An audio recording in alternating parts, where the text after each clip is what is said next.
নমস্কার বন্ধুরা, তিয়াশাস রেসিপিতে সকলকে স্বাগত জানাই। আজ আমি ক্যাপসিকাম, পেঁয়াজ আর টমেটো দিয়ে একটা দারুণ স্বাদের রেসিপি আপনাদের জন্য নিয়ে এসেছি। তো রেসিপিটা তৈরি করার জন্য এখানে আমি 2টো ক্যাপসিকাম নিয়েছি, একটা টমেটো নিয়েছি আর 3টে মিডিয়াম সাইজের পেঁয়াজ নিয়েছি।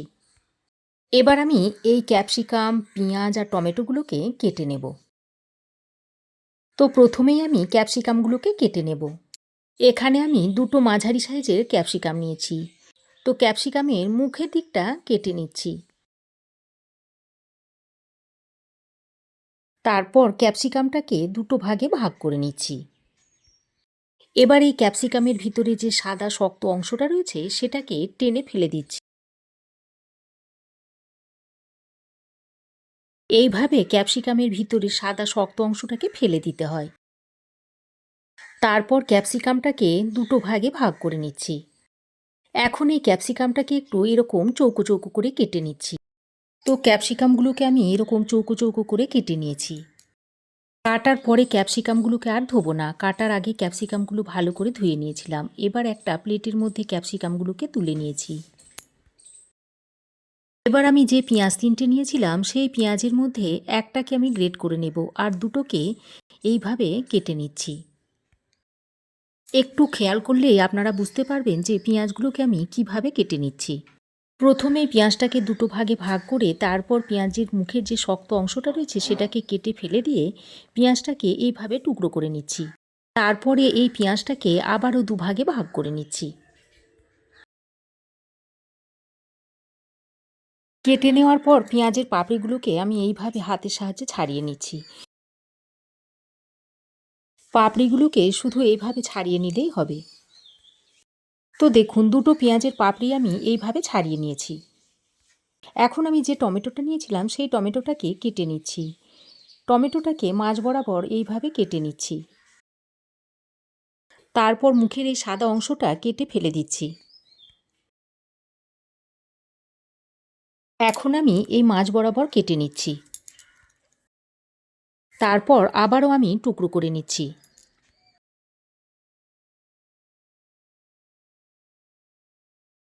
তো দেখুন টমেটোগুলোকে আমি এরকম চৌকো করে কেটে নিয়েছি। এবার এর ভিতরের শাঁসটা আমি একটা বাটির মধ্যে নিয়ে নিচ্ছি। আর এই খোসার অংশটা আলাদা করে নিচ্ছি। টমেটোর খোসা এবং শাঁস দুটোই আমি রান্নাতে ব্যবহার করব। কিভাবে ব্যবহার করব ভিডিওতে আপনারা দেখে নেবেন। ভিডিওটা প্রথম থেকে শেষ পর্যন্ত দেখতে থাকবেন, অবশ্যই আপনারা দেখতে পাবেন। দেখুন টমেটোর শাঁসটা আমি আলাদা করে নিয়েছি আর এই খোসাটাকে এর সঙ্গে আমি রেখে দিয়েছি। তো দেখুন ক্যাপসিকাম, টমেটো, পেঁয়াজ কেটে নিয়েছি। আর যে পেঁয়াজটা আলাদা করে রেখে দিয়েছিলাম সেই পেঁয়াজটাকে এইভাবে একটা গ্রেটারের সাহায্যে গ্রেট করে নিয়েছি।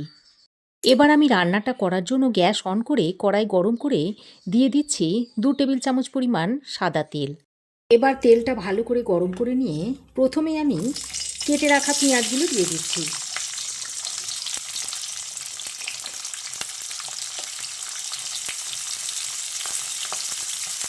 পেঁয়াজগুলোকে দিয়ে একটু হালকা করে ভেজে নিতে হবে। এই 1-2 মিনিট মতো পেঁয়াজটাকে আমি ভেজে নেব। পেঁয়াজের মধ্যে এরকম একটু হালকা কালার এসে গেলে এবার আমি কেটে রাখা ক্যাপসিকামগুলো এর মধ্যে দিয়ে দিচ্ছি। এখন ক্যাপসিকামগুলোকে দিয়েও পেঁয়াজের সঙ্গে আরও কিছুক্ষণ ভেজে নিতে হবে। ক্যাপসিকামটা দিয়েও খুব বেশিক্ষণ ভাজবো না, ক্যাপসিকামের গন্ধটা চলে যাওয়া পর্যন্ত একটু হালকা করে ক্যাপসিকামটাকে ভেজে নিতে হবে। তো দেখুন ক্যাপসিকামটা দিয়েও আরও 1-2 মিনিট মতো আমি ভেজে নিয়েছি। এবার আমি কেটে রাখা টমেটোগুলো দিয়ে দিচ্ছি। ওই যে টমেটোর উপরের খোসার অংশটা আমি আলাদা করে নিয়েছিলাম সেটা এখন এখানে দিয়ে দিয়েছি। এবার টমেটোটাকে দিয়েও ক্যাপসিকাম, পেঁয়াজ আর টমেটোটাকে আরও কিছুক্ষণ ভেজে নিচ্ছি। টমেটো দেওয়ার পরে দেখুন টমেটোর গায়ে হালকা এরকম কালার এসে গেছে। এবার আমি এই পর্যায়ে টমেটো, ক্যাপসিকাম আর পেঁয়াজটাকে তেল থেকে ছেঁকে তুলে নিচ্ছি।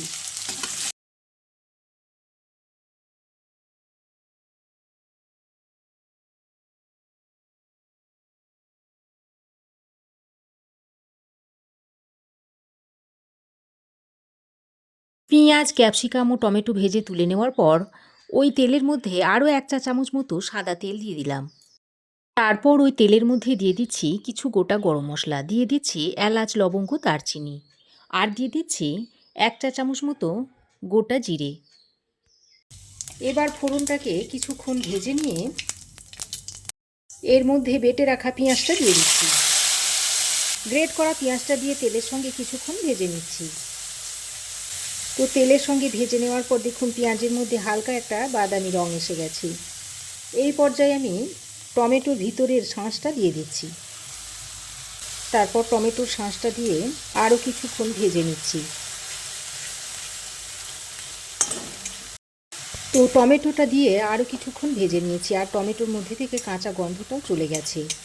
এবার আমি এই পর্যায়ে 1 চামচ মতো গ্রেট করা আদা এর মধ্যে দিয়ে দিচ্ছি। এবার আদাটাকে দিয়েও আরও 1-2 মিনিট মতো ভেজে নিচ্ছি। আদাটা দিয়ে আরও কিছুক্ষণ টমেটো ও পেঁয়াজ বাটার সঙ্গে ভেজে নিয়েছি। এবার আমি এই পর্যায়ে অল্প পরিমাণে একটু জল দিয়ে দিচ্ছি, তারপরে কিছু গুঁড়ো মশলা যোগ করব।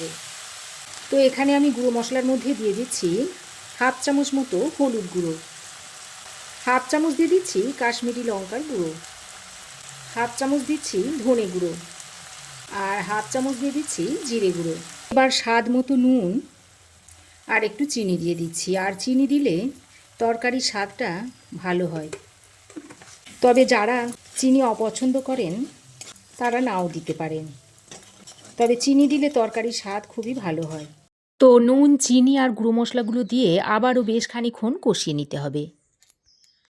আর এই পর্যায়ে আমি আরও একটু সামান্য পরিমাণে জল দিয়ে মশলাটাকে কষিয়ে নেব।